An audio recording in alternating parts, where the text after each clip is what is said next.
Okay, it is 2 o'clock. We're going to call to order the meeting of the Safe and Healthy Schools Commission for October 9th, 2023. Madam Secretary, can we get a roll call? Darren Balaam, Present. Scott Benton, Present. Shelley Buchanan, Charlene Bybee. Present. That was Shelley. That was Shelley, not Charlene, sorry. Zara Darby, Elizabeth Flores, Present. Jessica Goycochea Perez, Present. Rhonda Lawrence, Present. Leanne McCauley Larson,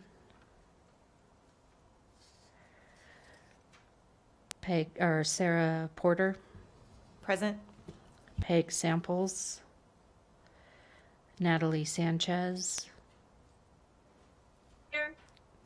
Scott Caldwell, Misty Von Allen, Here. Annie Zucker. Here. Mr. Chair, you have a quorum. Thank you. We're going to move into item 2, which is our items for presentation, discussion, information, and/or action. Item 2.01 is the approval of our minutes from the September 11th meeting of the Safe and Healthy Schools Commission. This is for possible action. Madam Secretary, do we have any public comment? We do not. Hearing that, we'll bring it back to the commission for action.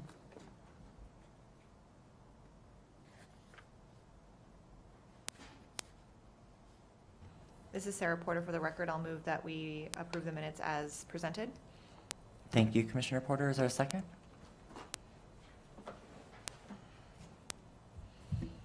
Annie Zucker, second. Thank you. With that, we have a motion and a second. All in favor, please signify by saying aye. Aye. Aye. Aye. Any opposed? Motion carries unanimously. And we're going to move into item 2.02, which is a presentation and discussion of the 2023 through 2026 Washoe County School District Strategic Plan. This is for presentation and discussion only, and we are blessed to have the Superintendent of Schools with us today, Dr. Enfield. Thank you, Chairman Benton, and hello, everybody. Thanks for giving me a little bit of time. Wanted to share with you our new 3-year strategic plan. I think that you'll see some areas of keen interest to those of you who serve on this commission. I'll go through it at a pretty good clip to be respectful of your time, but we'll then be happy to answer any questions that you may have. And before I begin, I want to start by, of course, thanking you for your service, the fact that you give your time to this most worthy cause, which is the safety and well-being of our children and young people in the Washoe County School District. I am deeply grateful for. So thank you for your continued work and partnership in keeping our children safe. Our theme for our strategic plan is WCSD, a district on the rise, because that is indeed what we are. We have lots of work ahead of us, but make no mistake that our trajectory is steadily going to go upwards. So JJ is going to move the slides for me. So JJ, slide.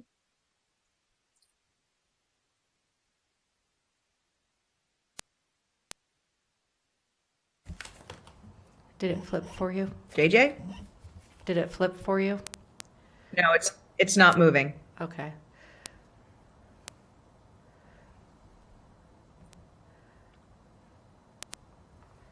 I think it's the view that we have here. Trying to figure out how to fix that. Well, so can you see the slides? Well, but our people who are virtual won't be able to see it. Yeah. Hold on just a minute. Okay.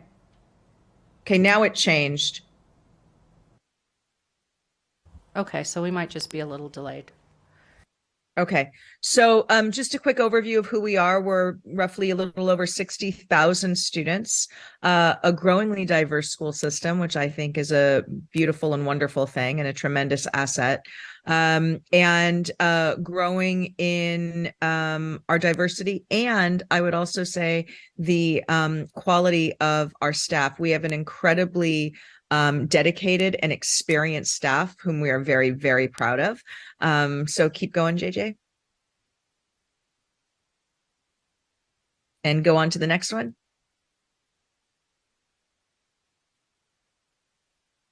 There we go. All right. So just a quick overview. This was a months-long process that we engaged in with multiple working groups that consisted of staff, students, families, community members who were able to weigh in on the priorities that they felt were most important for us as a district. And I am grateful to everyone who gave their time, and I'm incredibly proud of the plan that we landed on based on that process. Slide, JJ. So this is something that you are going to become very, very familiar with. This is our WCSD promise. And the term promise is very deliberate. Rather than a mission or vision, a promise implies action.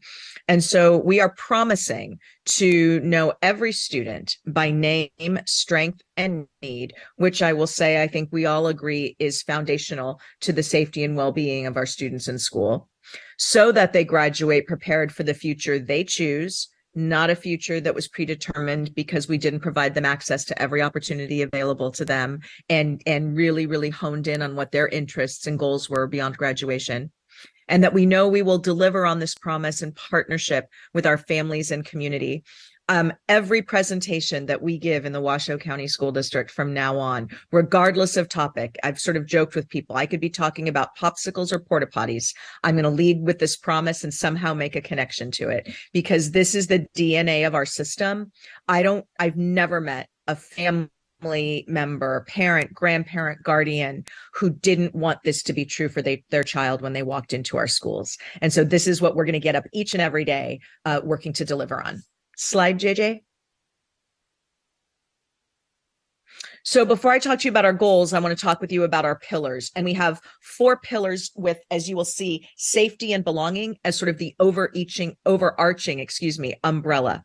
That was incredibly important to our trustees, that even though you'll see safety and belonging in a few slides as one of our goals, the trustees agreed, and I absolutely agreed, that we can't name it often enough. And that while, standards aligned instruction, strong partnerships with family and community, elevating our educators, and creating a culture of excellence and accountability are all excellent pillars and an excellent foundation for our plan, safety and belonging has to be the theme or the thread that runs throughout all of that. And so we felt it was important to name it again. And the only thing I will add about this before we move on to the goals slide is the commitment to elevating educators. The decision to use the term educators was very deliberate by our planning teams. Some people have said, well, why not staff? Because not everyone who works in the Washoe County School District is a teacher. We would argue they are. We would say that the bus driver who welcomes a student onto the bus and reminds them of safe bus etiquette, that's a teachable moment.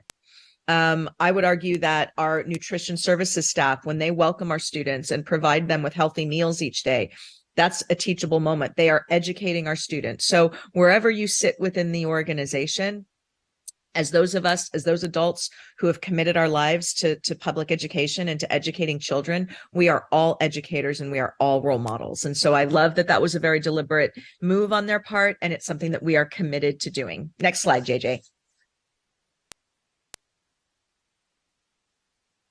Okay, so we have 5 big goals, and these goals are really, I think, none of these should be surprising. We are a school system, so all of this should make sense. But what I'm going to do is go through very quickly before I talk about each of these goals in detail and give you a sense of where we are now as a system and how these goals are going to propel us forward. JJ? And next slide. So we want to share with you some data. Here are our graduation rates. As you can see, we took a dip, not surprisingly, during the pandemic, and now we're starting to climb our way out of that. We don't have the final 2023 graduation rates, but we will add those once we do. Rates to continue to steadily climb in the coming years. JJ?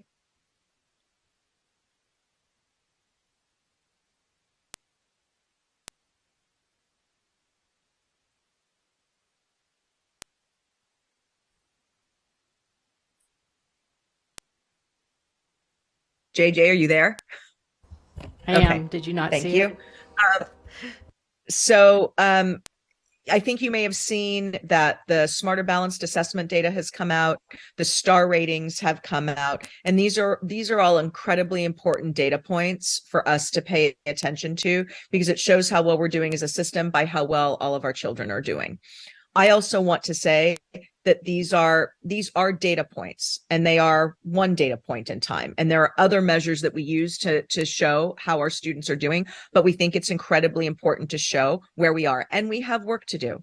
41% overall of our students district-wide at or above proficiency in English language arts in grades 3 through 8 isn't acceptable to any of us.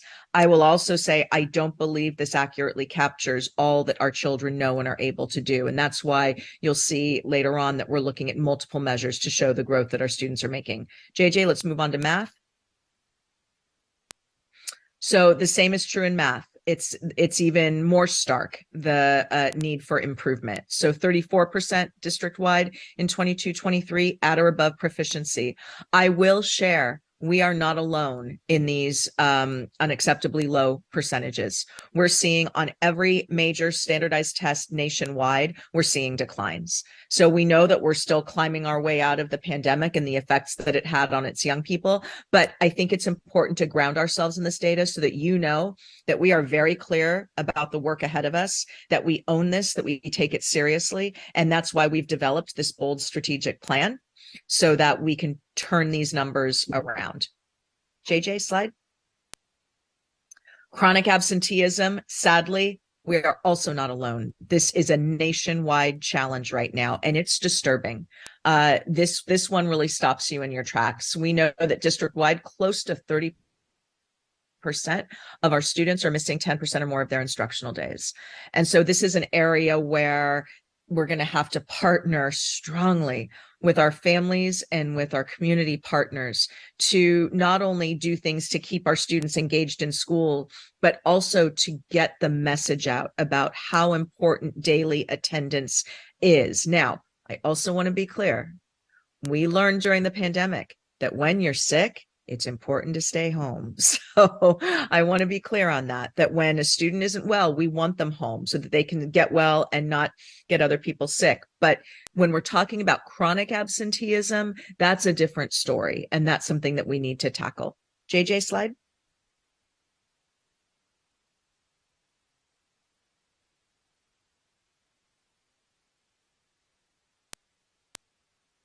And you can go to the next one.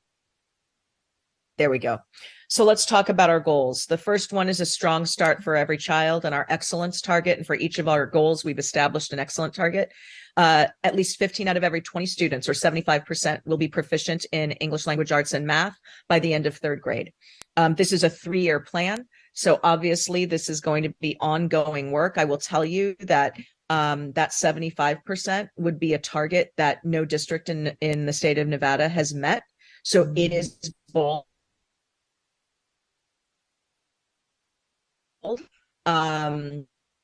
And what I've said to the team is I would rather, when it comes to our children, our students deserve for us to set the bar high.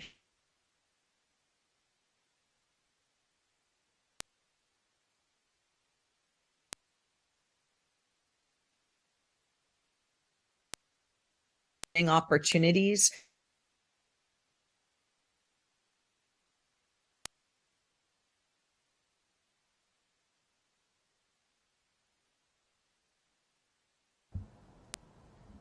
We know that's not the case now, that not every student has that.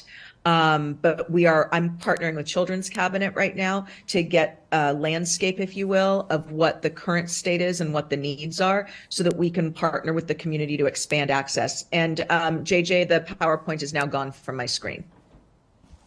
Yeah, I think we had a challenge here, and I'm trying to share the screen again.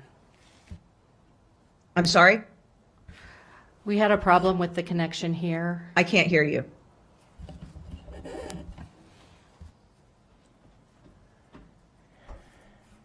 Apologies for the technical difficulties, everybody.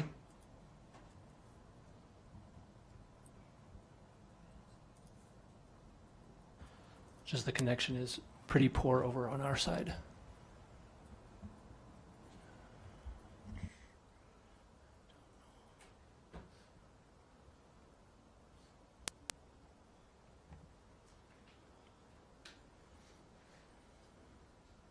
Well, I know all the goals and what we're doing, so I can just keep going if we like. Nobody needs to sit here with silent error. So I'm just going to go on, and you can see how well I know our strategic plan by heart, since I have no nets, no notes. So the next goal after early learning is really around student voice and advocacy. And this is an area where I am so proud of the work that this district does around elevating student voice and including student voice in the work that we do. So one of the things that we currently have is a student advisory council that's made up of high school students from across the district. And I meet with them. They meet on a monthly basis, and I meet with them about every other month as well. Thank you so much, JJ. And so what we want to do is expand that student advisory council model across all of our schools, so that our principals are meeting with groups of students as well to get their input on what is happening with them. We also want our students to weigh in on what are those extracurricular, co-curricular clubs and activities that they want to see existing in our schools. We all know, I'm a former high school journalism advisor. We all know that sometimes it's that extracurricular activity, it's the sport, it's drama, whatever it is that connects a student to their school community. And I think that's directly connected to safety and belonging, and ultimately to academic success. And so we want to make sure that we're creating those for all of our students. And this is a bold goal as well. Our excellence target is that 100% of students have opportunities to explore their interests through participation in clubs, activities, athletics, and internships. But we also, beginning in 5th grade, want to help our students take ownership of their own learning and start thinking about what future they are choosing for themselves after graduation, so that diploma becomes a meaningful ticket to the future they see for themselves. So we're going to work with our students to develop individual student success plans starting in 5th grade. Where is it that I see myself? What am I good at? What am I interested in? And then follow that all the way through to graduation. Next one, goal 3, safety and belonging. And I know this is the one that will resonate most with all of you. As I said, safety and belonging is paramount, and we want to make sure that every student in our system can say they are known by name, strength, and need in their school. And I want to be clear, these aren't just fluffy, pretty words on paper. I believe strongly, as a former high school teacher myself, that a student having a meaningful relationship with an adult in their school who knows them, who notices when they're not there, who notices when something is wrong, this is the best way that we have to ensure safety in our schools. What I say to people is we have to end having any invisible children in any of our schools. We want our children to be seen and supported for who they are.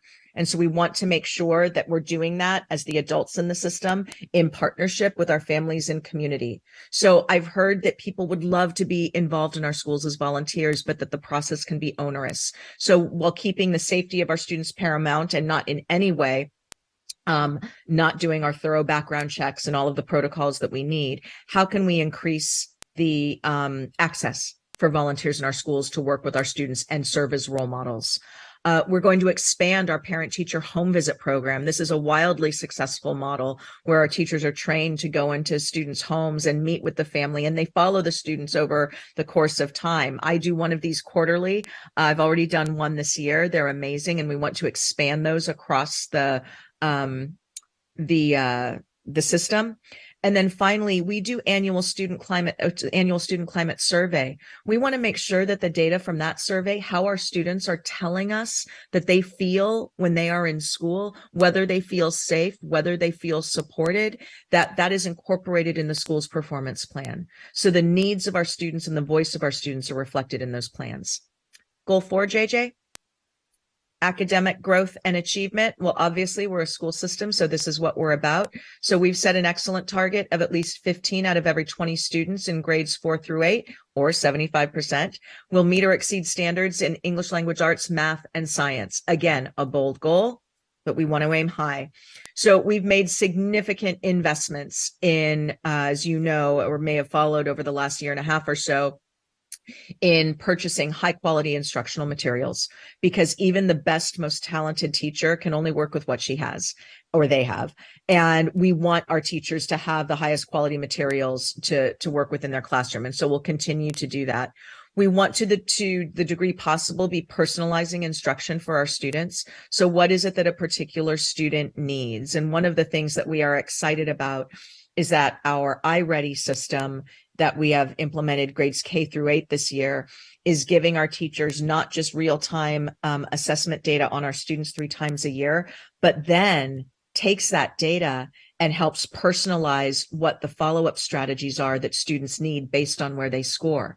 So now as a teacher, instead of me having to go home and look at all my assessment data and make sense of it, what comes to me are the groups that my students should be in and what I can do with them, which will incredibly, we hope, accelerate the achievement of our students. And then finally, professional learning communities have been a hallmark of the work here in the district, and we want to include those. We want to make sure that our teachers have the ability, both within their school, but also with others across the system, to engage in improving their own professional craft, and doing that in conjunction with colleagues. And finally, JJ, goal number 5, empowering all learners for their future. At the end of the day, this is the one that really matters, right? We all want our students to go across that stage with a diploma that is a meaningful ticket to the future they choose.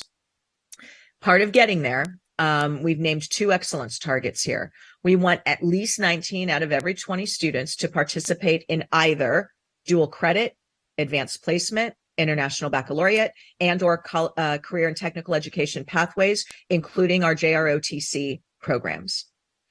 We say this because we want our students to A, see advanced coursework as an option for them. We also want our students, if they know that they want to go and be a chef and own their own restaurant, then let's get them into a culinary arts pathway through CTE, because that's going to help make meaning of everything else that they're learning in school, because they've got their eye on a prize after graduation. And finally, we are not going to leave to chance that our young people leave our system prepared and have identified the future that they've chosen for themselves, at least for the immediate future. Obviously, they will change over time, but we are going to have every graduate complete a post-graduation plan. This isn't going to be anything onerous or time-consuming, but we want every student to be able to produce for their counselor, their family, what their plan is. That could be a college acceptance letter. It could be a military acceptance letter. It could be a job offer. It could be an internship or apprenticeship opportunity. It could be a gap year. But what are they going to do in that gap year? And if a student really can't produce anything, if they really are somewhat lost, well, we need to sit down with them and ideally their families and say, what is the plan? And so we're just not going to leave to chance that our students leave us prepared for whatever it is they choose for themselves. So one of the things that I'm deeply committed to doing is expanding internship opportunities as well for our young people in the community. This is something I did in my prior district. I think giving our students a window into the world of work just goes such a long way in helping them see the value in their education today and leading to a career tomorrow. But the other thing is that I think it's important for our community to see our students in the way that I see them. And I see our students as brilliant, beautiful, and brimming with promise. And the more that we can get them out into the community and the community seeing our students for the amazing young people that they are, the stronger we are as a school system, the stronger we are as a county. JJ? And finally, we in public education love us a trend. And so if someone's doing it somewhere in the country, we're all going to start doing it, gosh darn it.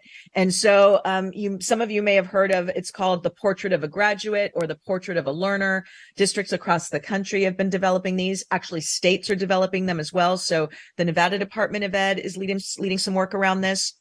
But not to be outdone, we wanted to do one for the Washoe County School District. So for each of these boxes, I want you to think of it as prefaced by a student saying, I am physically and mentally healthy. I am an inspired innovator. I am a skilled communicator and collaborator. I am a resilient learner, and I am a global citizen. And over time, as we go through this, you'll be able to unpack each of those and what that looks like in practice in our schools. But this is an evolving body of work right now that we're making sure aligns to what the state's portrait is as well. And JJ, next slide.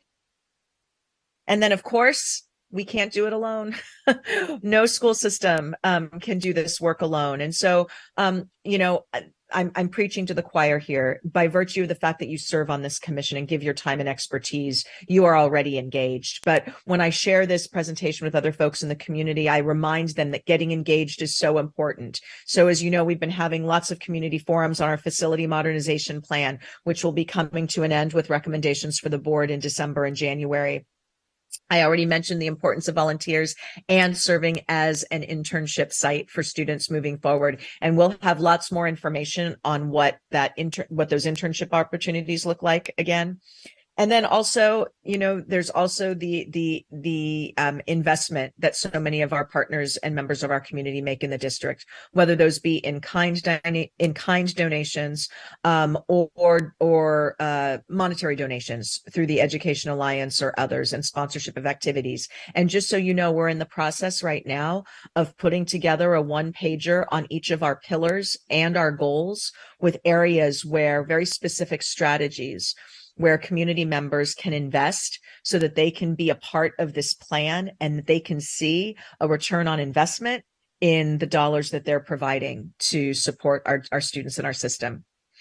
And with that, finally, I'll open it up for any questions or discussion. You don't need my contact. My contact info is the next slide. I think you all know how to reach me. But I do encourage you. I'm happy to take a few questions if you have them. JJ, you can take the slide presentation down now. Thank you so much for doing the slides for me. I am happy to take questions, and you are also welcome, as always, to email me, call me, set up a meeting if you'd like to discuss any of this in more depth. It's a lot, but it's exciting. Commissioner Porter. Hi, Commissioner Porter, for the record. Thank you so much, Dr. Enfield, for that presentation. That was great. I have a couple questions on the plans for pre and post graduation. Are those facilitated mostly by counselors, by a teacher? How are those facilitated with those children? Are they given as an assignment? Yeah. What's your vision for that? Yeah, great question. So I'm in the process right now of talking with, sorry, I was leaning forward because the audio is a little bit tough. I want to make sure I hear you. I'm talking right now with colleagues of mine around the country who have been doing this for years and bringing back some models of how they built those systems. And then we'll sort of adapt the model to what works best for us here. And I think that it could potentially also, it could be a menu of options about how we go about gathering that. But it won't just fall on schools to figure it out alone. One of the things that we are working on is really building systems in service of becoming a coherent system, which we need to be. And so there will be a centralized process for gathering that information and then providing support to students as needed. So stay tuned. Thank you. So do you have a timeline on that, or is that still a little bit squishy? No, I mean, the expectation is that our students will be providing those for this school year and this graduation year. Great, awesome. Another question, and we can take this offline if needed. I'm so happy to hear about the internships connection. I've actually had several business owners reach out to me, knowing I'm on this commission, asking, is there any opportunities to have seniors or juniors be a part of career and technical education and be in internships? I have one specific connection actually that I just met at a forum not very long ago. So how should we follow up, or how will that information be made public on how you want those internship connections to be made? Yeah, so the board just approved our strategic plan budget. And so one of the things that I've got to figure out, I think that we're going to need to hire an internship coordinator for the district to help with this, because again, we can't put it on schools. That's just not a fair ask. So that's a position, again, that I had in my prior district. So I'm in the process right now of getting the job description, because I'm a big believer in not reinventing the wheel, and giving some examples to folks here so that we can develop our own, and then ideally hire someone in there to develop a plan and accelerate the work. Great questions. Thank you. Thank you. Any other commissioners? Dr. Enfield, how can we as the commission support your strategic plan, or the strategic plan? Yeah, thank you for that. Well, first of all, just by virtue of you continuing to be in this work and at these meetings and leading this charge, the virtual safety forums that, this commission supports reports.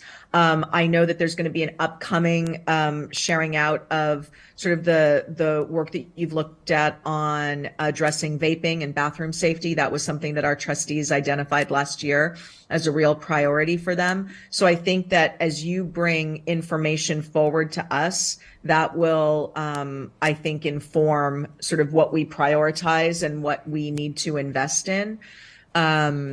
So I would just say, keep doing what you're doing. Don't hesitate to reach out to me individually at any time if you have questions, if you have suggestions, if you have concerns. I'm always happy to have a conversation. But, as you all know, because again, you're on this commission, it's going to take all of us working together to make sure that our students are safe, healthy, and thriving, and that they graduate prepared for the future they choose. And so I would also welcome your ideas, suggestions for how you would like to see the commission specifically interface in our reaching the goals of our plan. So if you see an area where you feel very strongly you want us to say, let's name this as something very specific the commission will be engaged in, I would be delighted to have that conversation as well. Because I want to be clear too.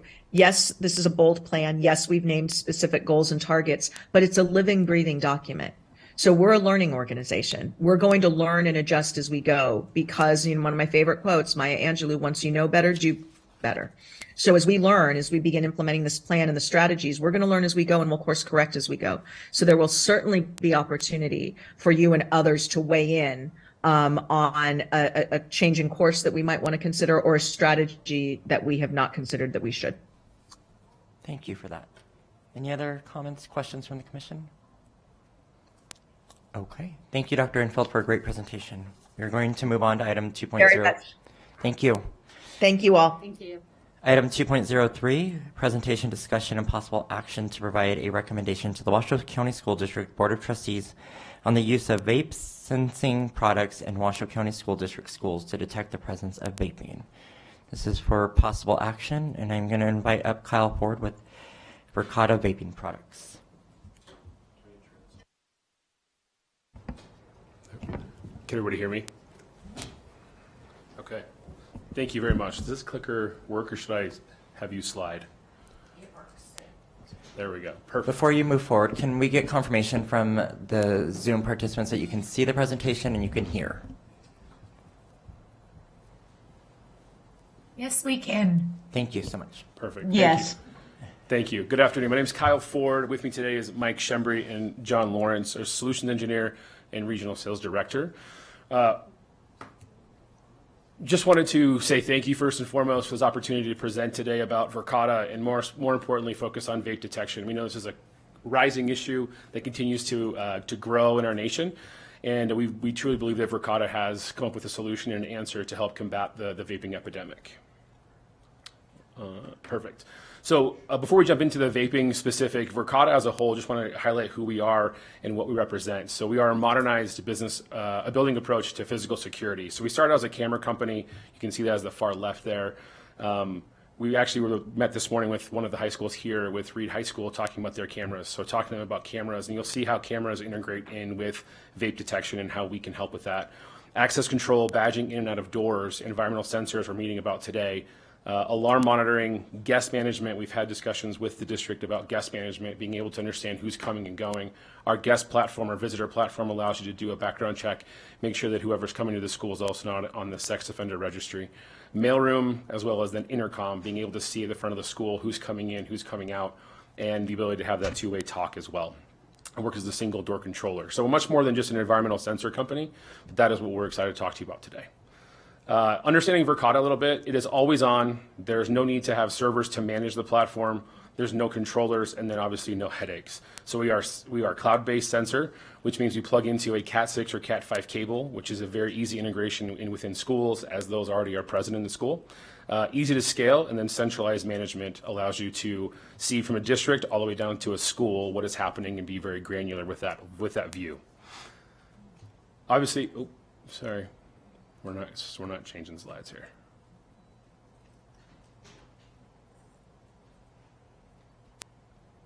Thank you. The state of vaping today, so I'm going to read this slide because it has a lot of great information. 5 years after the U.S. Surgeon General's formal advisory on youth vaping, more teens than ever are vaping.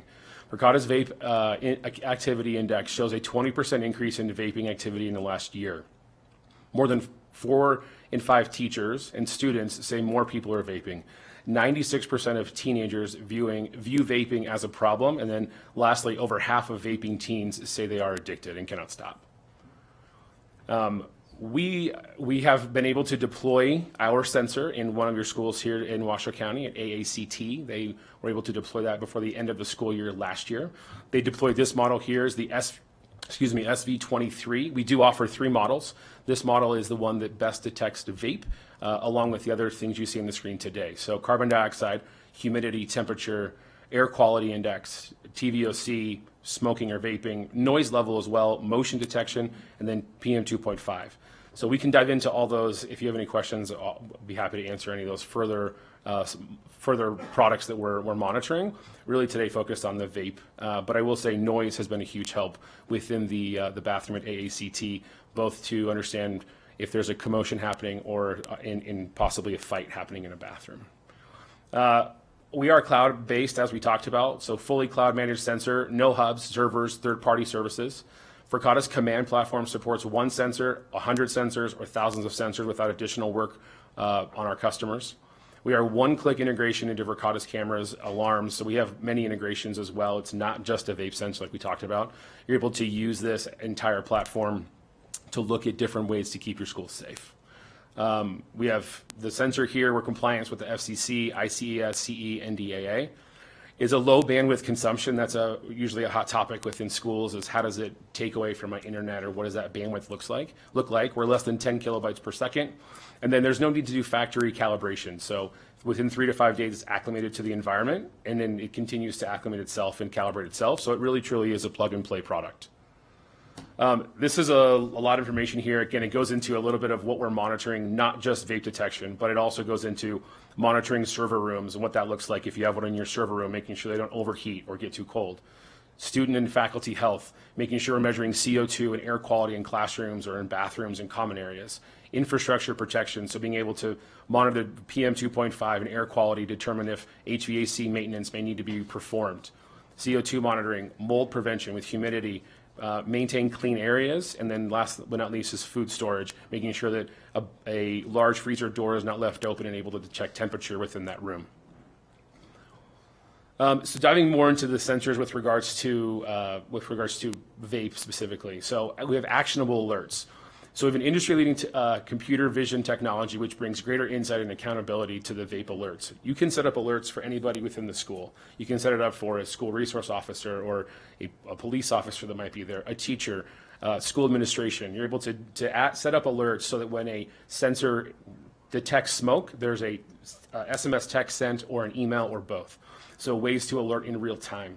We integrate with our cameras, so you're able to use a Verkada camera to see who entered the bathroom, then an actionable alert happened, then the student left the bathroom. You're able to see who that student was, pinpoint closer to who really has an issue, if you will, with smoking and with the vape epidemic. Proprietary vape index, being able to determine more accurate vape alert results than any other product that's out there. Then last but not least, program analytics allows you to see week by week how you're improving or unfortunately potentially how vape usage is increasing, then being able to deploy representatives from the school at different bathrooms to understand and talk to those students as needs be. End-to-end system. So again, manage and configure devices. Cloud-based system provides unified management and global visibility. You can display the data across multiple environments, and then again, monitor and send alerts. And then just to highlight, this is what the actual a page would look like inside of our command, which we were going to show today, but due to time, we want to be respectful of that. So you're able to detect smoke, vape, THC, configure alerts and notifications based on user, day, and time. The bottom right hand where you see notification settings allows you to set up if you have a teacher or an admin or a police officer that you want to have only receive notifications while school's in session, so Monday through Friday or different days at certain times. You can get very granular and very specific with updates and alerts. You can pair with the Verkada camera to get visual insights and then works with or without a camera. So again, you don't have to have the Verkada camera, but it does help to see what's happening in real time. We were going to go into a demo, but due to time, we just want to be respectful of time and want to make sure we answer any questions. So at this point, we'll open it up to any questions or answers that may be out there. Okay. Looking at the commission, Commissioner Porter. Sarah Porter for the record, thank you for that. I just want clarification on, has this been presented to the trustees? Is there a proposal on board? What do you look for There's not. from So us to at catch this up, point? to catch up right now, I have done demos for schools. Okay. We've shown schools what the product looks like. I was able to meet with Emma and we did not meet with Superintendent Enfield. She was unavailable today, but with Okay. Emma Nelson. And she's the one who then introduced me to Paula Marca to say, hey, we think this might be something to put in front of the committee to look at. Okay. And that's what we're here today. So to answer your question, no, we have not. But again, schools are clamoring for us. How do we get this in? How do we make this happen? Right, so we would need more proposals from you basically for. Correct. What would that look like for all the high schools, all the middle schools? What would that look like So from we a work cost with- standpoint? Yeah, so we work with the local integrator, Pac States, which does business with the district. They would be the integrator. We would work with them for installation and work on a quote for them. So we would look at how many bathrooms are needed, where we would go to the schools, talk to the schools, get understanding of what they are looking at, number of bathrooms, hallways. Some schools down in Clark County School District have it in cafeterias, different things along those lines. So what a principal would want to look at and then be able to then prepare a quote. And then would we also be talking about what happens if it's triggered? Right? I Yeah, we mean, would do don't training have for all it. the schools. Okay, so what happens whether that kid is talked to Yeah. or we clear a bathroom if it's unsafe? Yep, we would work with you guys to help understand what other schools are doing. Okay, so as that's well not as- defined yet? Correct. that Okay, is so we not don't have a done. proposal or definition. This is very early stages? Correct. Okay, all right, thank you. Annie Zucker, have you done a survey of what schools have this service in them that might not be through your vendor, or as you guys as the vendor? We have not met with every school in the district. I would say we've probably met with 20, and that's a very rough number. I can get you very specific schools. And I would say that the majority of them have nothing in place. I believe 2 schools that I've talked to have a product in place, and they're unhappy with the current product. It works on a Wi-Fi network, so it's lagging and it's not always top of mind in the network per se, so they're getting delayed results. So I would say 2 of the 18 to 20 that I've talked to have a product like this, but are unhappy with it. Okay. Any other? This is Liz Flores for the record. Can you hear me? Yes, Commissioner Flores, go ahead. Thank you. For the vendor, do you have any statistics or any information related to deterrence related to the introduction of this product in the various schools you've worked with? So I'll speak locally to just AACT in my interaction with Mike Gifford, who's the principal there. At this point last year, he had between 12 and 16 incidences already in the district, already in this school year.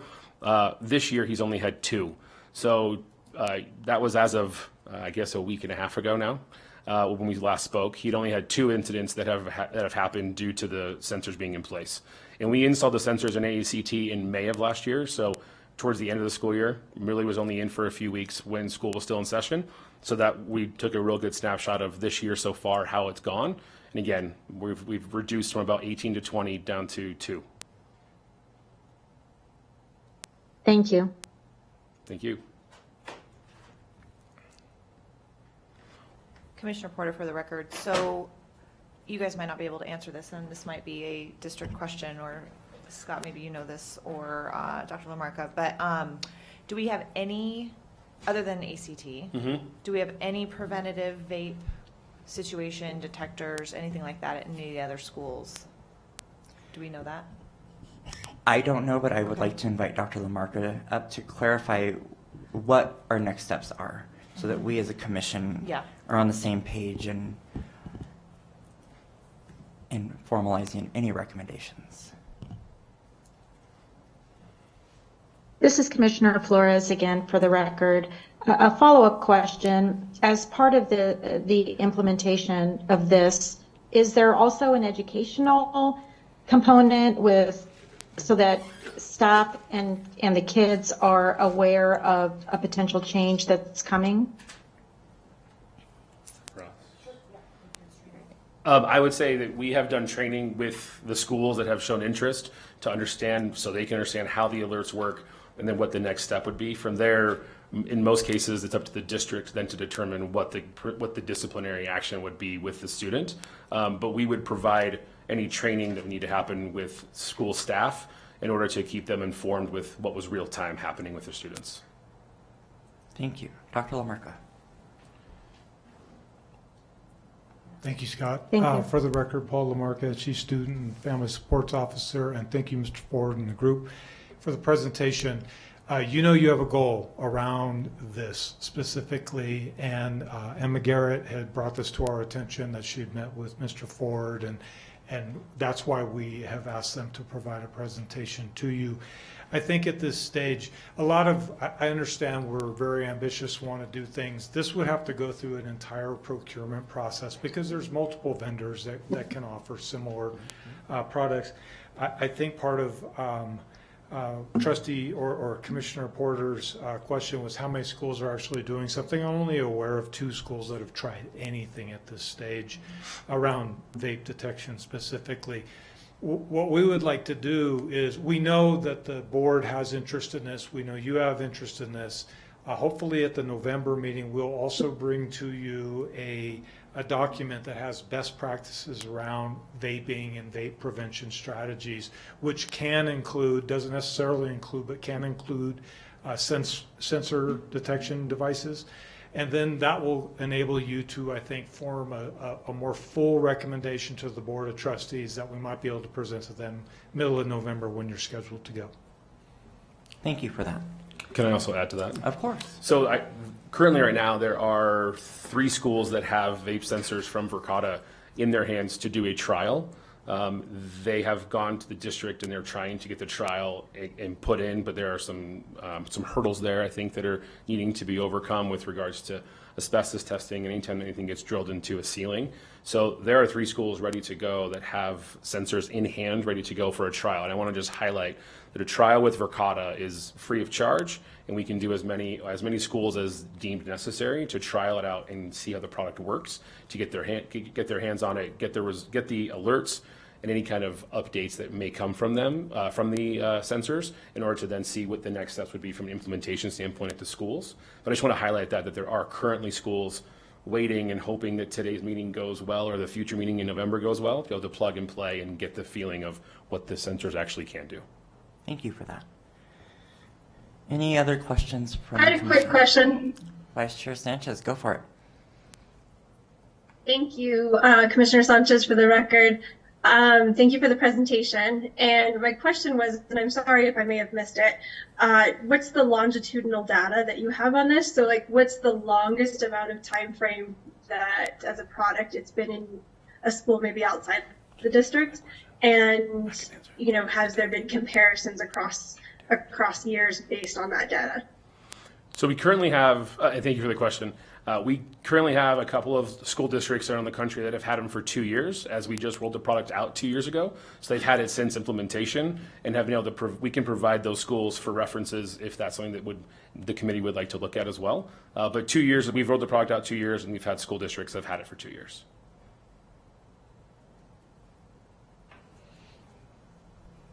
Thank you. Thank you. Any other questions? Commissioner Porter. Commissioner Porter, for the record, and Dr. LaMarca, I might need you for this one as well. So just so I'm clear, because I want to make sure we have a good recommendation for November's board meeting, it sounds like it's school by school right now that you're talking to. Correct. Versus a district-wide RFP for procurement. Is that correct?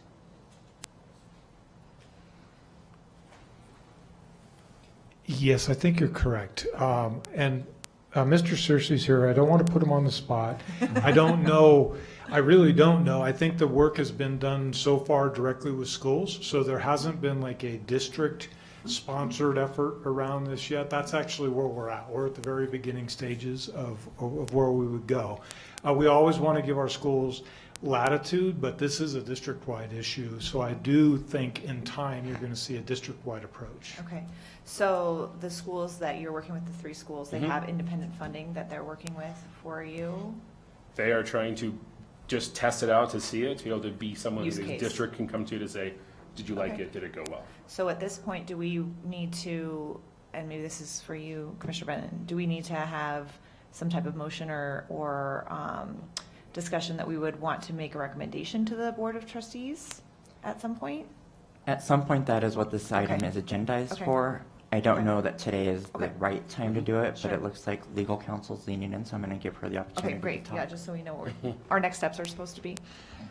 I think it would be helpful, Paul, to have some clarity on where you want to go with this, because this would be an RFP issue, so it isn't as if the committee can recommend this particular service. So I think some clarity on what the intent of the motion and recommendation would be for the board, or what you envision, would be helpful. Thank you. Thank you. Any recommendation that would be formed today would need to be, I believe, very general in nature to continue to pursue vape preventative strategies, which could include vape detection product. I'm unaware of whether we'd need an RFP because, quite frankly, I haven't seen any cost proposals. So there are rules, as you know, there are limits that would require different sorts of bidding. If we were to decide to just use 3 or 4 schools as a pilot, that might be at such a low level that we wouldn't have to do a full-on RFP. So there's a lot of unanswered questions. I think what I would say, and you know, because of the timing of when you're putting agendas together and you're coming to a meeting of this nature, that'll be the excuse I use. I do think the commission needs to see this other document. I can't remember the sponsor of it, but it's a national document that outlines the best strategies that are in place at this juncture. So I think you're going to want to look at it in its totality before you form a recommendation. I do think if we bring that to you at November's meeting, which is the first Monday of the month, not the second like it's been so far, we will have time to modify any document for the Board of Trustees, which is scheduled for November 15th. So that's the best I can provide for you right now. If I could add on to that as well, Verkada as a vendor, we are on NASPO and PEPM and different things like that for the state contracts. So just FYI, when it goes to RFP, I want to make sure the committee is aware of that as well. Thankfully, we don't get involved in all of that, so all those Got it. acronyms they sound great. Got it. They are fantastic, yes. But there's a whole district department Totally. that's not in probably a great agreement that they understand what you're talking about. Understood. Commissioner Zucker. Is there a current Washoe County School District vape prevention strategy that exists? I can answer that. No, that's what we've been tasked with by this Board of Trustees, is to form some recommendations around that. Okay, so as far as prevention and community partners and any of that, that's at the school level right now? We will hear from Catherine Loudon. Oh, thank you very much. So I'm Catherine Loudon with School Counseling and Social Work. This is Cynthia Knowles. She is our substance abuse prevention specialist. We actually are collaborating with Join Together Northern Nevada, our area substance abuse coalition, on key strategies to address comprehensive substance misuse, including vaping. And Cindy, together with prevention specialists from Join Together Northern Nevada, delivered Catch My Breath and vaping prevention intervention in over 26 schools, mostly at the middle school and elementary school level, in the spirit of prevention. And worked with our department to help disseminate resources. In addition to that, it isn't enough, and we know we want to do more, but we do have a program that we're using. And one of the things that we have done when we've talked about vaping sensors is we've talked about it going together with a comprehensive plan that includes prevention and intervention along the different tiers. So Cindy, I didn't know if you wanted to add anything to what I shared. Just that we're trying to gather even more of the prevention partners together this year to be able to make our presence in more schools and prevent some more prevention in all schools. And we're trying to do a kind of a targeted approach. We're going to target 2 specific verticals this year, hopefully to do that for 2 years to show the longitudinal data that some people were asking about earlier.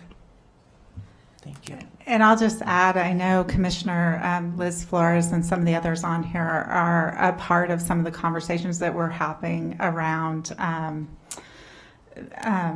vaping and fentanyl lacing and marijuana and other access to dangers, in addition to what people think might be available in a vape pipe. So it's very important to us. Thank you, Catherine. Okay, so I'm going to look to the commission. If there is action that we want to take today, certainly we can entertain that. Commissioners? I would maybe say to work with Catherine and her team to identify what that plan looks like and when that'll roll out as far as a prevention education component. Is that in the form of a motion?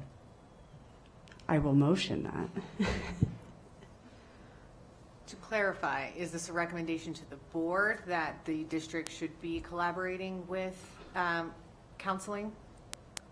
Because the item is to make recommendations, possible recommendations to the Board of Trustees on action. Yeah. If I could interject, Sarah Porter, for the record, if Dr. LaMarca is providing a sheet at our next meeting, I would assume that that would include some of what Catherine's talking about as a comprehensive strategy for both prevention and then also detection, which is where you guys come in.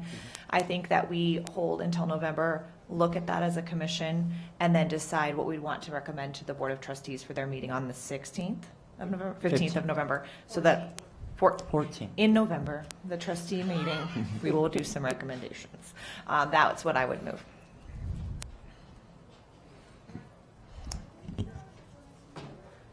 Is that a motion, or are we just kind of discussing things? I don't know that we have to have a motion right now, right? I mean, it's more of a discussion point at this point. We don't have anything to move. I think this is great information. We know that they're going to present something more in November.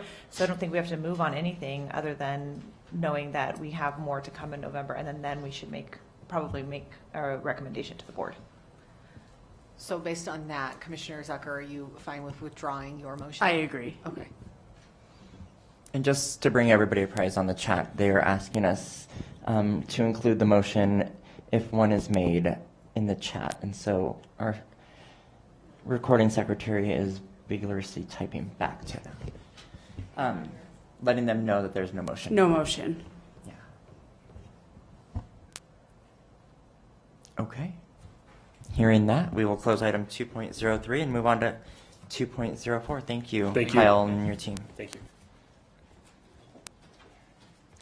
Item 2.04 is presentation, discussion, and possible action to provide a recommendation to the Washoe County School District Board of Trustee on possible strategies to secure Washoe County School District high school campuses, including but not limited to single point of entry and secure perimeter fencing. Tammy, welcome. Thank you for having me. Tammy Zimmerman, Chief Facilities Management Officer. Here in the audience, I have with me Roy Anderson. He's our Emergency Management Officer. He's pinch hitting for Chief Trevino today. And then also in the audience, I have Associate Chief Lauren Ford, who is over high schools and middle schools, and specifically talking today about, oh, there it is. Thank you. So our promise, which you heard our superintendent speak to, we will know every student by name, strength, and need, so they graduate prepared for the future they choose, and we will deliver on that promise in partnership with our families and communities. So talking about single point and secure perimeters, and wanted to give you a little bit of a history. We've completed all of the elementary school single points and secure perimeters. We completed all of those, although we started them with the revitalizations, we then completed them in 2021. And then middle schools, we completed secure perimeters installation and single points in about 2016. So those all have some form of a single point and the secure perimeter. Proctor Hug, first high school that we've built in a long time, has a single point and a secure perimeter with that.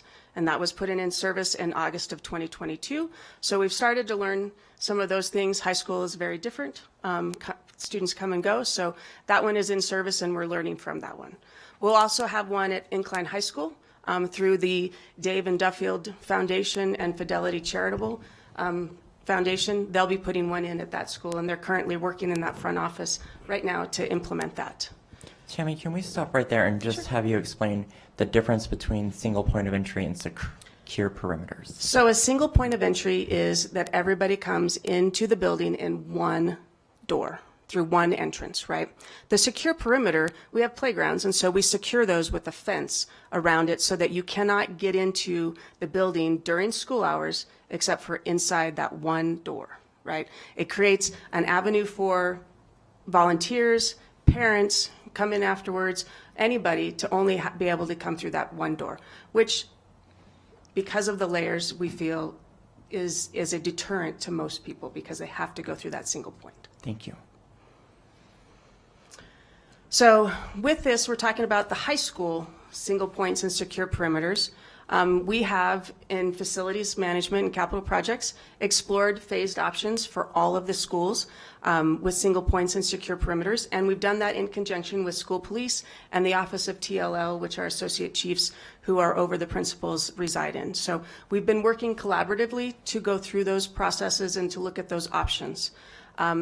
With that, we have the high school single points and secure perimeters that require some lessons learned to be implemented at the high schools through our capital renewal or facility modernization projects. We've selected, in conjunction with our partners, 3 schools based off of the community and the leadership that they have to implement this, because that is very important, we feel, at this juncture. So we selected McQueen High School, Sparks High School, and Damani Ranch High School. I've personally met with those principals in conjunction with school police, and they are going to be want to be our projects to come out of this with, to learn from, to help us implement them, to look at the process, work through the design with us to say what works, what doesn't work, because it's not a one-size-fits-all. We anticipate through this that they would be completed for the school year of 24-25. I've shown you in your packets there's options for each one of them. They are conceptual options to start the discussion with the schools and to work through designs with. So Sparks, Damani Ranch, and McQueen. And with me I have Roy Anderson, Emergency Manager, and Lauren Ford, our Associate Chief, to talk through some of these items, because these are things that we don't do in capital as training in that, but they would have to help us implement with their students and their staff. And so, you know, like as I said before, we've worked with TLL to identify those 3 schools. This will allow us time for the site administrators to train staff in the function and to change those behaviors. Those students come in every door. I know my kids did at high school, and they'll have to be trained in what a secure perimeter is, that you'll have to park outside if you have to leave before school gets out because those gates will be locked. There'll be some things that they'll have to change in their behaviors. It'll allow us to work with the communities to work on changing those behaviors, uses of entrances and parking areas, as I discussed. So that's the single points. Then there's another portion to this that we'd like to implement into our elementary and middle schools. Most of them have they all have the single points, but most of them don't have film, so you can see directly into the school, into that front.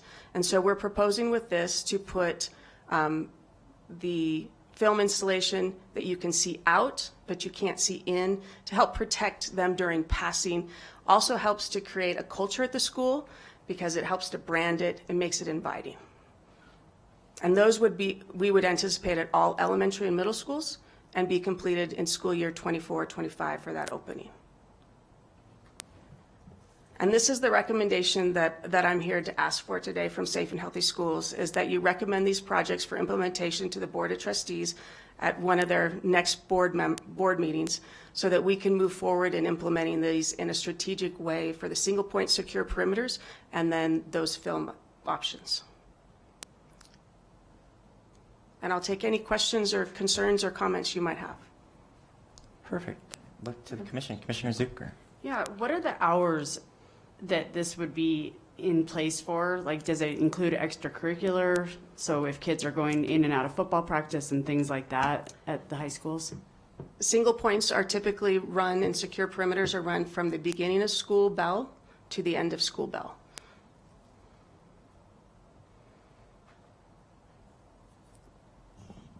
And just for point of clarity, we have installed this at Hug High School. It is installed at Hug High School and is currently functioning, and the staff is training and student behavior, and all of that is happening through that first year, and they're starting to really get it dialed in this year at the second year. Perfect.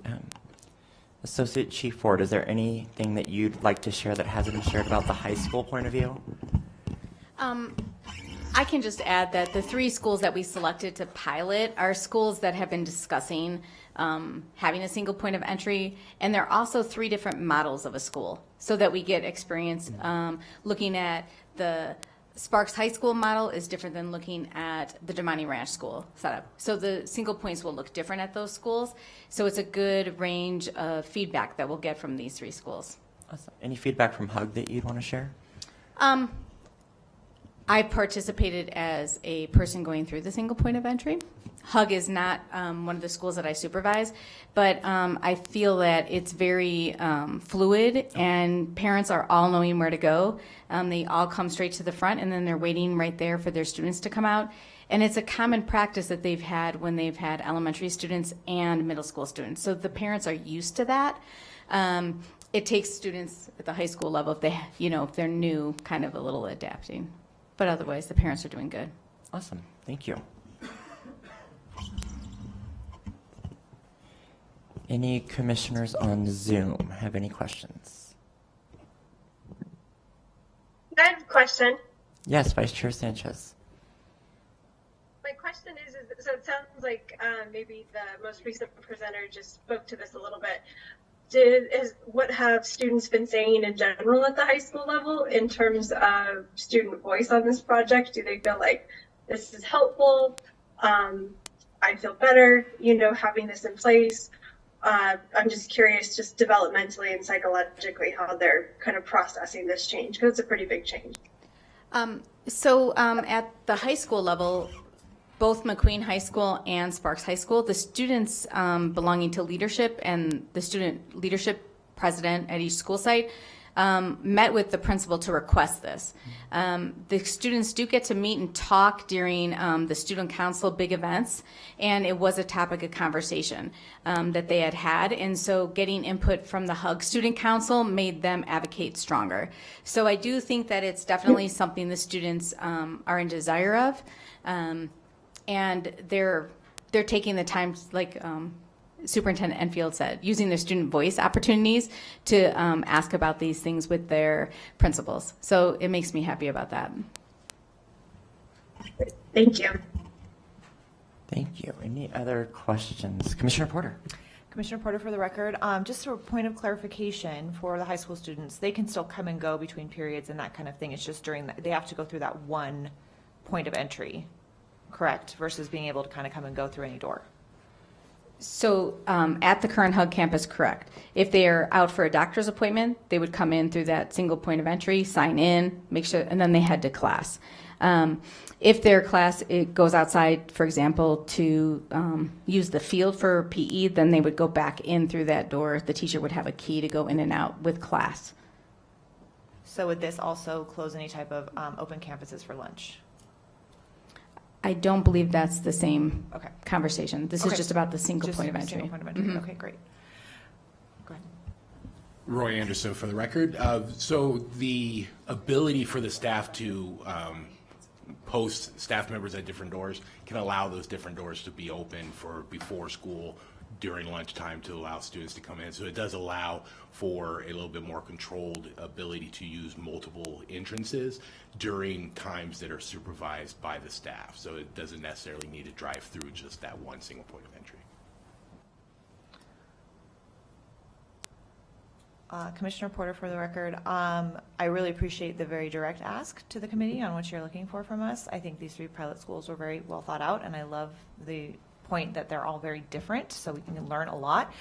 So I would like to move that we accept your recommendation to pilot those 3 schools and make that recommendation to the Board of Trustees, as well as the film on the elementary and middle schools. And I would assume that Commissioner Benton, you would make that presentation or that recommendation if we move this, or how would we do that?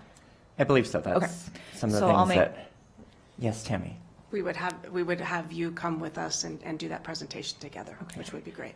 So I move that we accept your recommendation and present that to the Board of Trustees. There is a motion. I will second the motion. Well, before we take any discussion, JJ, is there any public comment on this? There is not. Thank you. Any discussion on the motion that was made from the commission? Can you clarify the motion, Scott? I'm sorry, or Chair Benton? Yes, the motion is that we We're take the having a very hard recommendation time from the facilities team and forward that recommendation to And the could board you of please trustees. put the motion, it's not really even showing up on the, Shoot, she's cutting out. Sure, JJ is typing for us as she can.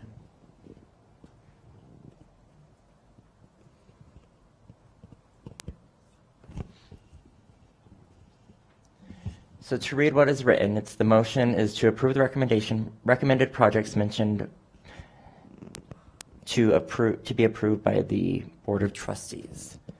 That was motioned by Commissioner Porter. I second the motion. Any other discussion? Hearing none, all those in favor, please signify by saying aye. Aye. Aye. Aye. Any opposed? I, Motion carries unanimously. Thank you. Anything else that you need from us, Tammy? No, thank you. Okay, thank you all three of you. That will bring us to item 2.05, which is a presentation and discussion on Washoe County School District staff trainings for emergency preparedness, threat assessment, and crisis response. This is for presentation and discussion only, and we have Catherine Loudon and Andrew Haycock, joined by Roy Anderson. Thank you Catherine, very welcome. much. So we do have some things that we'll save for the people that are here virtually. For the record, my name is Catherine Loudon with School Counseling and Social Work. We did pass out some Care Solace armbands and some information on our revised suicide protocols, and Andy passed out some threat assessment flow charts for you as well, but we had some swag, so I just wanted you to know we would save it for you. So we're going to quickly go through some overall crisis information and try to have, I don't know what happened just there, and try to have some information or time for questions.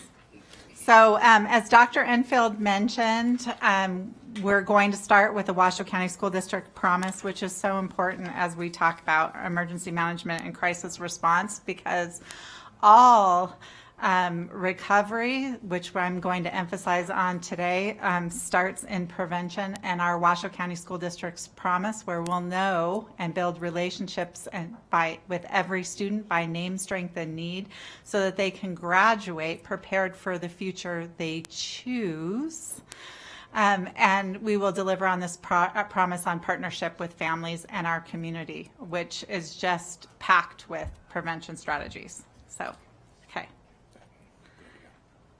All right, so I'm going to give an overall information. Many of you are from agencies that study crisis management and emergency response, so you know about prevention, preparedness, protection, mitigation, response, and recovery. And what we usually run into is when we're presenting at the district level on recovery specifically is a misunderstanding about where it fits in the overall comprehensive piece. So our district has emergency operations plans. We prepare school plans. There are other components that all come together. And I didn't know if Roy wanted to speak a little bit to this and some of the work that we do in the overall. Yeah, so Roy Anderson. So from an emergency management standpoint, my department develops a template that all the schools utilize to develop their plan. So by law and best practice, we have a development committee that I chair. We look at the plan, we update it as necessary, and then get that template and that plan out to the schools. part of that plan contains all these elements that Catherine had discussed.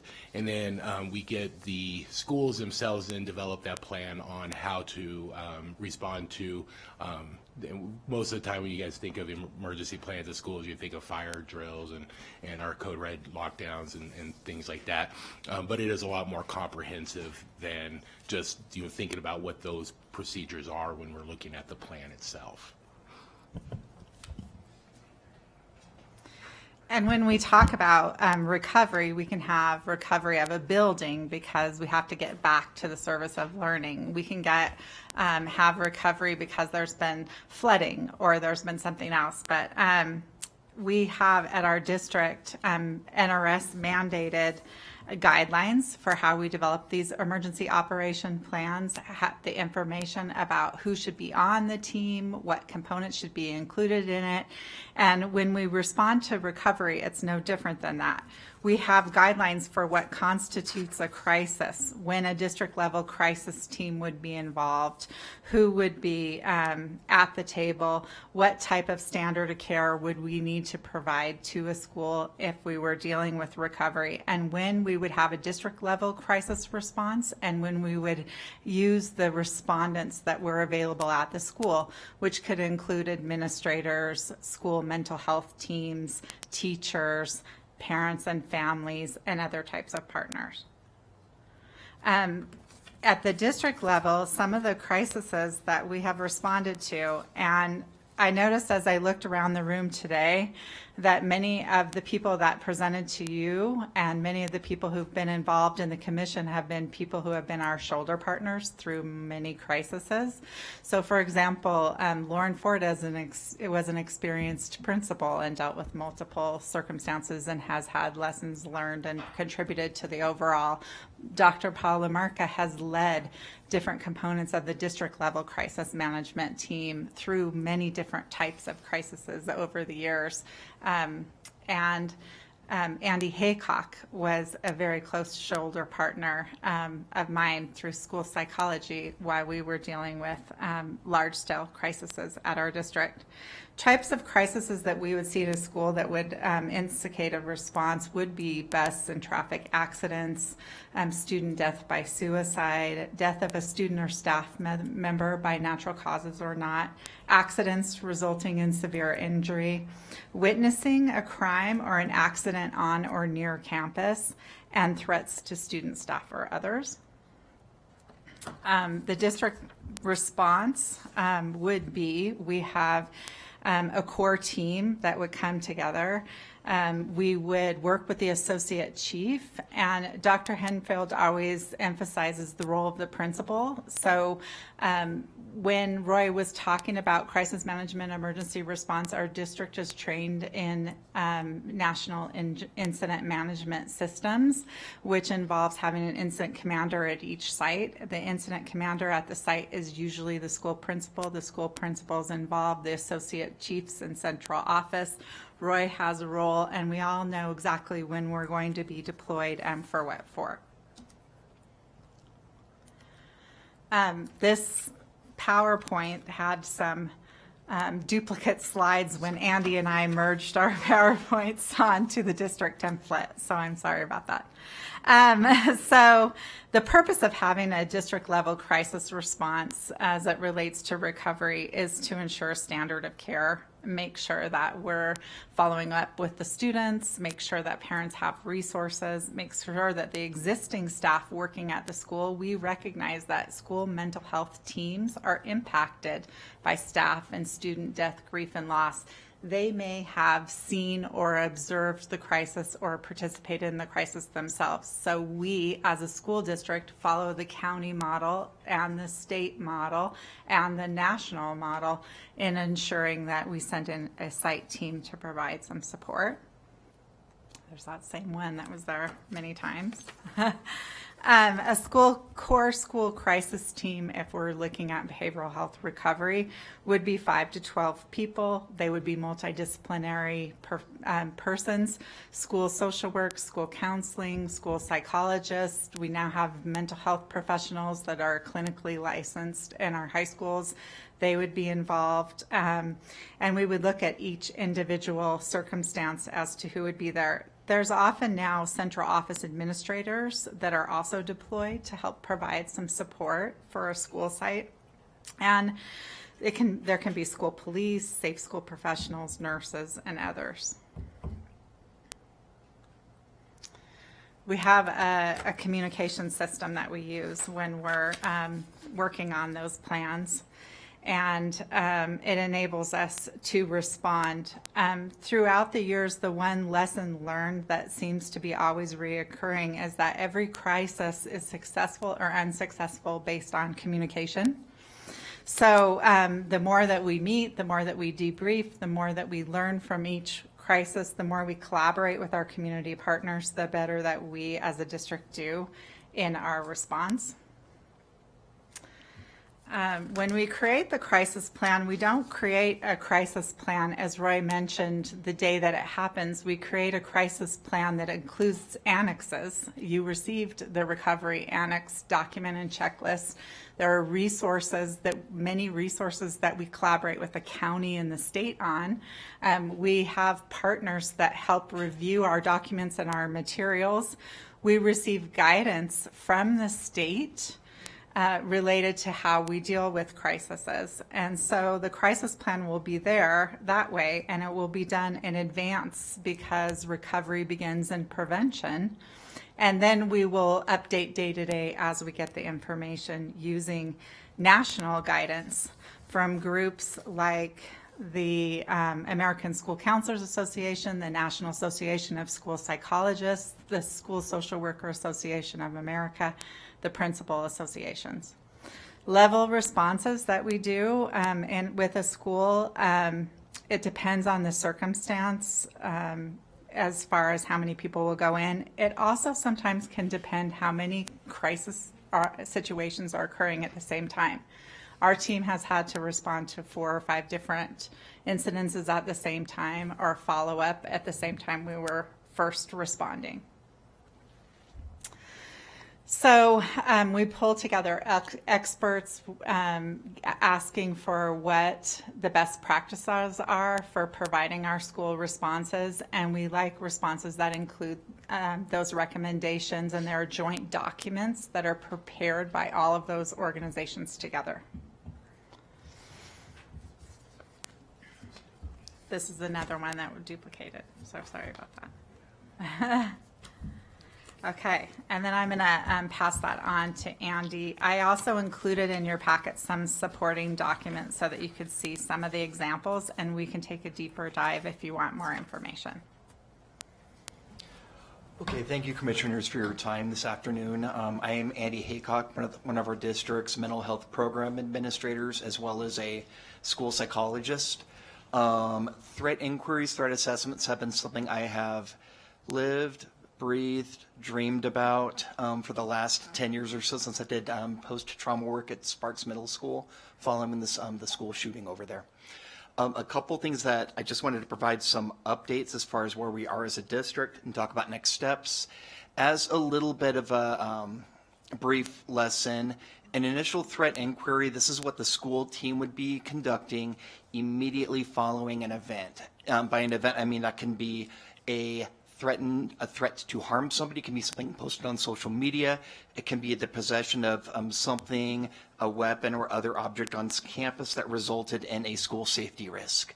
The initial threat inquiry should be conducted by the school administrator in conjunction with what Catherine and I would call our site-based mental health team. It can be also a member of the school crisis team or the school safety team, basically principal or designee, as well as a school counselor, school psychologist, say school's professional, just somebody that can keep a mental health lens on the situation.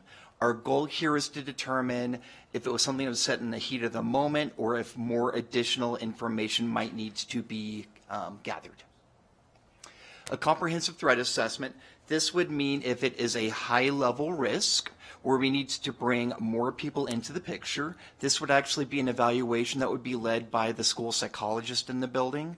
And whereas the previous team might be a team of 2 or 3, including the student or the parent, this can be, I've told my teams, a team no less than probably 5, no more than probably 8, because it can be an intimidating process for a student. Our model is based on the Virginia model for student threat assessments, and basically for the comprehensive, not only are we looking to see where the student might be on that pathway to a violent attack, we also might be looking at determining what supports a student might have, what protective factors a student may have. If they don't have any protective factors, that's got to be our #1 goal, okay? Sometimes when I was a school psychologist at Hug High School, we'd be very busy. We might do an initial threat inquiry. At that point, we might be saying, we're really concerned. We need to gather some additional information. At that point, we'd be getting the parent in immediately and starting the process. Some buildings, the school psychologist is only there 2 or 3 days a week. And so the rule of thumb when we've trained psychologists and principals is to say, the comprehensive needs to be addressed typically within 48 hours after an event. So if something happens, we're not going to say, let's wait until Monday to kind of see how the student's feeling. No, we want to make sure we're gathering this information as quickly as possible. Safety supervision plans. These are designed, we're not sugarcoating anything, but we will use the information from the threat inquiry and the comprehensive threat assessment to really develop a detailed plan to figure out what the student needs to be supported at school, as well as what supports the school needs to ensure that everybody is safe. And this can be something as simple as a daily check-in with the school counselor. It can be a no backpack or a clear bag or those sorts of things. It could be something where we're provide in the plan we might be saying referral for a more comprehensive mental health evaluation provided by one of our contractors. It could be a referral for one of our outside agencies. Our goal here is really to support the student and as well as the team. Typically, the school team will start developing the plan, then we'll work on this with the student and the parent to making sure that everything is possible, when we implement this plan.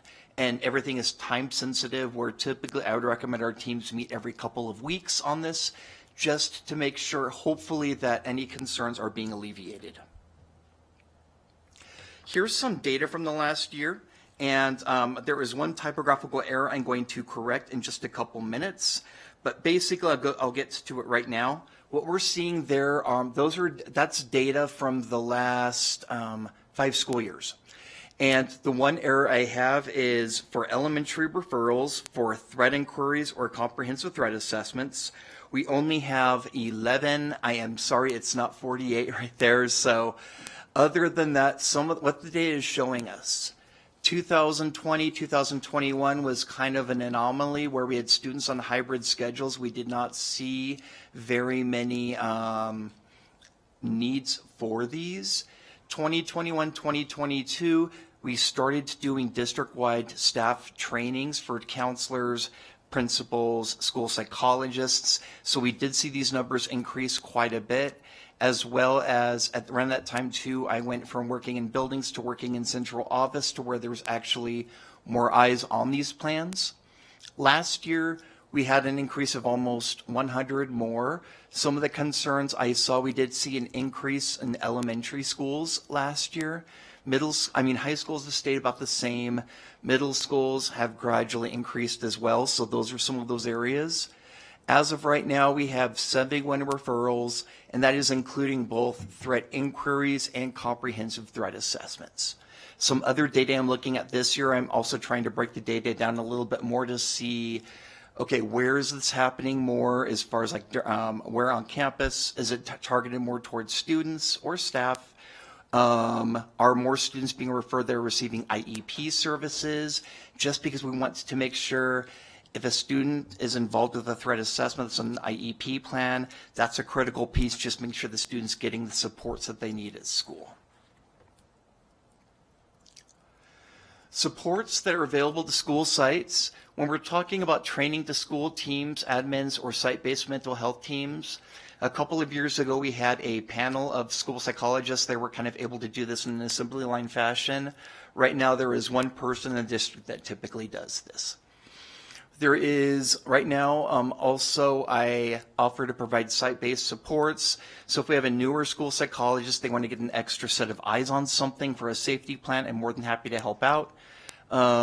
Myself or our department, psych services, may also be reaching out to Catherine, talking about additional supports needed for safety planning, as well as typically any threat assessment comes through me now, where I typically will look to see, has the student been referred to any of these before? Or, you know, have there been previously reported mental health concerns? We just want to make sure that there's no patterns and no what the federal law enforcement would call leakage, like no signs of anything else that we might need to be aware of. Some challenges, I'm sure we've all heard this and we've seen this, there's an increase in behavioral events.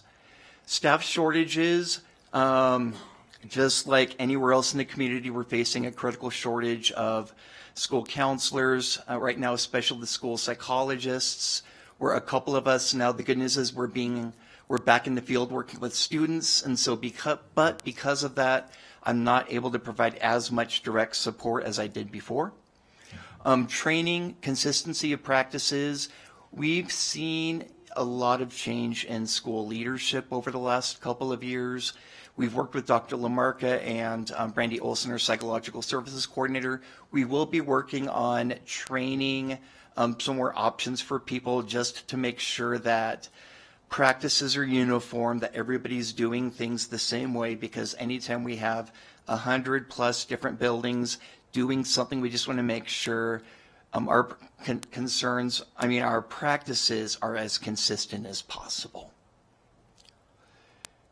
Before we have any open up to any questions or concerns, there's our contact information right there for Catherine or me.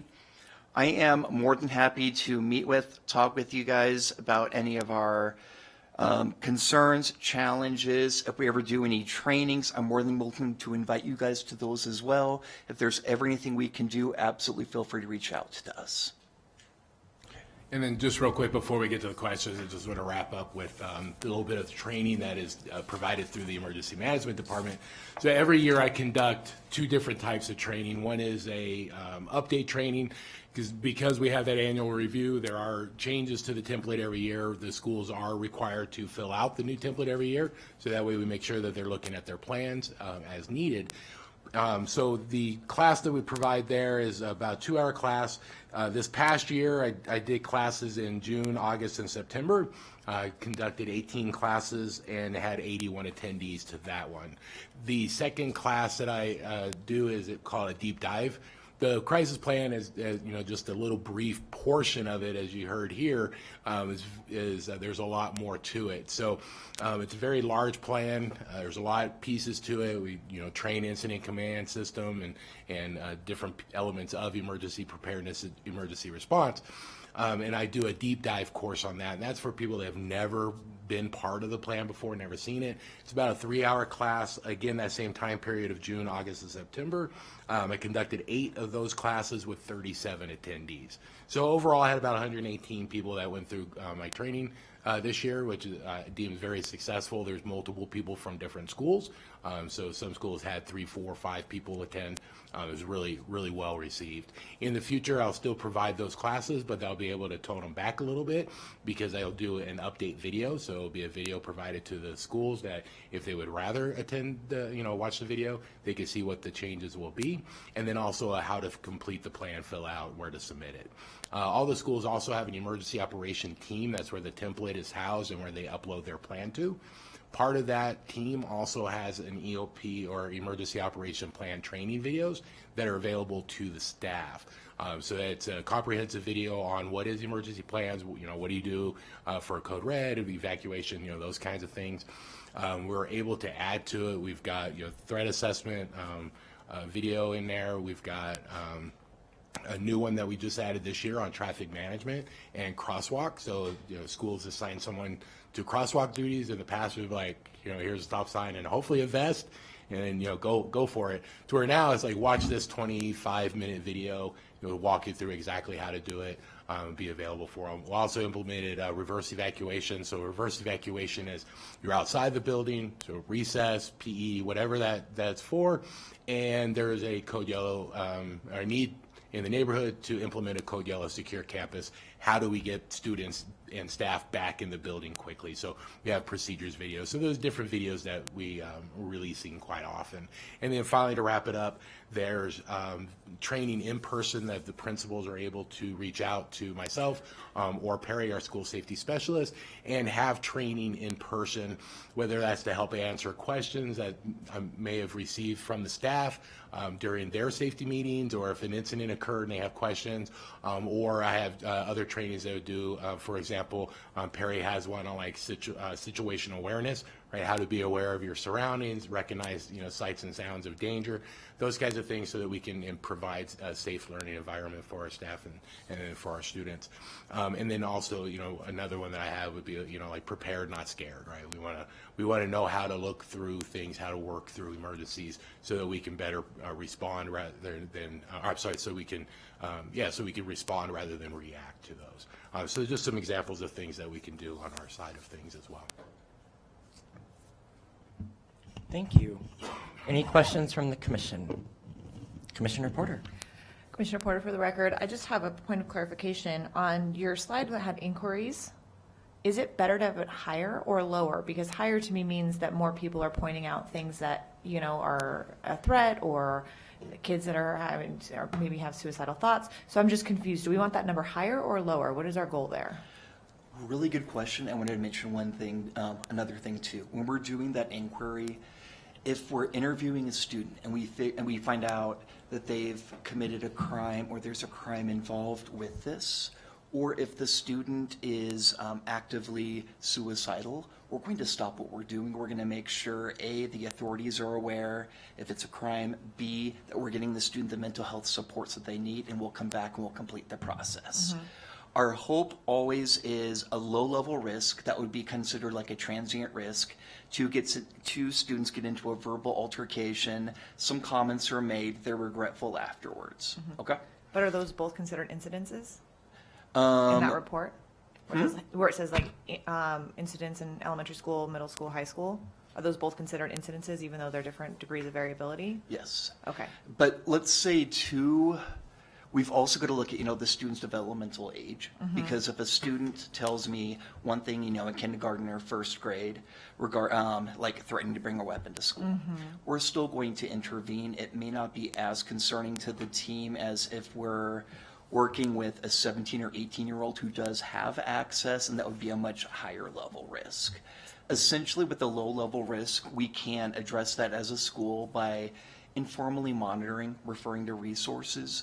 For a medium and a high level risk, we typically would require the team to create a safety plan just to make sure that there's additional sets of eyes on the students. So you want those overall incidences to be lower? Absolutely. Okay. Yeah. And then you mentioned that staffing is an issue always, right, with counselors and things. Have we ever entertained private partnerships? I know, private schools like Sage Ridge will have partnerships with True North, which is an outside counseling facility when situations like this happen. I don't know if that's something we've ever entertained or have budget for if we just can't fill those staff positions. I'll let Catherine go too, Okay. But one of the things I would say too, as far as like the threat assessment piece, mm-hmm. it is considered an evaluation where parents would need to provide consent, and that's typical. That's where it's being like in the school psychologist's wheelhouse, because it is considered an evaluation. Mm-hmm. So I will say we do have partnerships. We have over 28 school sites, and we have partnerships with many mental health partners, including True North, okay. And several others who are partners with the school district. We're adding to those. Some are for cost and some are no cost partnerships. We also have partnerships with larger agencies that also help us with those shortages. Great, thank you. Thank you. Any other questions from the commission?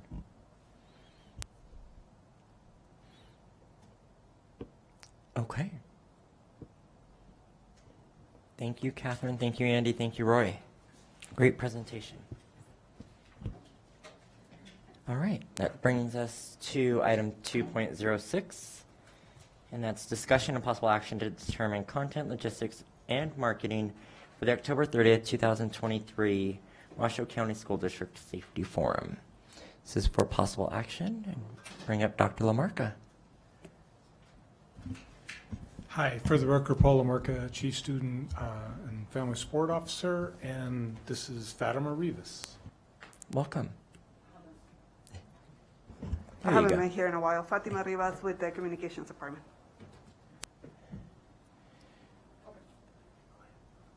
I'm filling in for Megan Downs, who is our community representative, communications representative for this committee. Just to give you an update, we have the date set up for October 30th. It's a Monday from noon till 1. It's going to be just one forum, virtual. We have created the Zoom invitation, and we will forward that to all of you. It's the same invitation for participants and a host, so it's just one link. We are doing a save the date connected message tonight or tomorrow, and we'll send 2 other messages for our families to join us for that virtual event. We have updated the district website that you can find under washoeschools.net/safety forum. It has all the details about it, and as well as the previous presentations. And we'll upload the presentation for later review. What else? I think that's it, right? Yeah, the only thing I'll add is the basic agenda for the day is from 12 to 12:10 is introductions. Some of those may be taped in advance and or they may be live. We understand, Chairman Benton, you are moderating, hosting, and Natalie Sanchez, your vice chair, is the backup in case we need a backup.